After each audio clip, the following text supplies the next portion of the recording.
Hi friends, welcome back to our channel. ఈరోజు నేను ఎంతో సింపుల్ అండ్ టేస్టీగా చేసుకునే కోడిగుడ్డు ఎల్లిపాయ కారం అయితే ప్రిపేర్ చేయబోతున్నాను.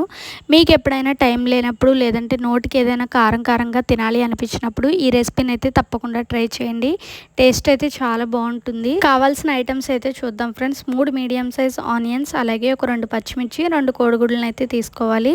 ఇప్పుడు ఇంకా ఎల్లిపాయ కారం అయితే ప్రిపేర్ చేసుకుందాం ఫ్రెండ్స్. దానికోసం అయితే ఒక మిక్సీ జార్ తీసుకొని అందులోకి కొన్ని వెల్లుల్లిపాయ రేఖలు, అలాగే ఒక స్పూన్ జీలకర్ర, మన కారానికి తగ్గట్టు కారం, అలాగే చిటికెడు పసుపు, రుచికి సరిపడినంత సాల్ట్ అయితే యాడ్ చేసుకొని ఒకసారి అయితే మిక్సీ చేసేసుకోవాలి. ఈ విధంగా మిక్సీ చేసేసుకొని అయితే పక్కన పెట్టేసుకోవాలి ఫ్రెండ్స్. ఇప్పుడు ఇంకా కర్రీ ప్రాసెస్లోకి అయితే వెళ్ళిపోదాము.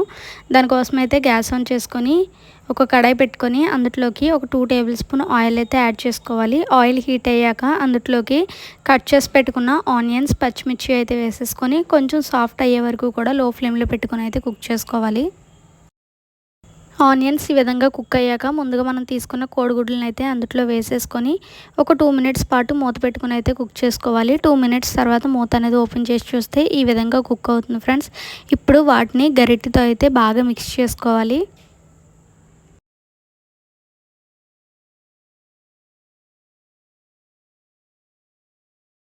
కోడిగుడ్డు కూడా చక్కగా కుక్ అయిపోయింది కదా ఫ్రెండ్స్. ఇప్పుడు అందులోకి మనం మిక్సీ చేసి పెట్టుకున్న ఎల్లిపాయ కారాన్ని అయితే అందులో వేసేసుకొని బాగా మిక్స్ చేసేసుకొని ఒక 2 మినిట్స్ పాటు మూత పెట్టుకొని అయితే కుక్ చేసుకోవాలి.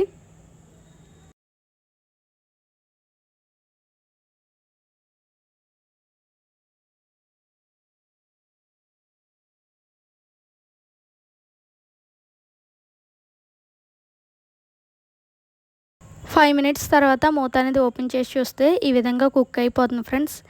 ఆయిల్ అనేది ఈ విధంగా పైకి తేలే వరకు కూడా లో ఫ్లేమ్లో పెట్టుకొని అయితే కుక్ చేసుకోవాలి. అప్పుడే టేస్ట్ అనేది చాలా బాగుంటుంది. ఇంకా మనం పైన కొత్తిమీరతో గార్నిష్ చేసేసుకొని సర్వ్ చేసేసుకుంటే ఎంతో సింపుల్ అండ్ టేస్టీగా చేసుకునే కోడిగుడ్డు ఎల్లిపాయ కారం అయితే రెడీ ఫ్రెండ్స్. మీకు కూడా నచ్చినట్లయితే ఒకసారి ఈ విధంగా ట్రై చేసి చూడండి. టేస్ట్ అయితే చాలా బాగుంటుంది. ఇంకా వేడి వేడి అన్నంలోకి ఈ కర్రీ వేసుకొని తింటే ఇంకా ఏ కర్రీ కూడా అడగరు ఫ్రెండ్స్, అంత టేస్టీగా అయితే ఉంటుంది.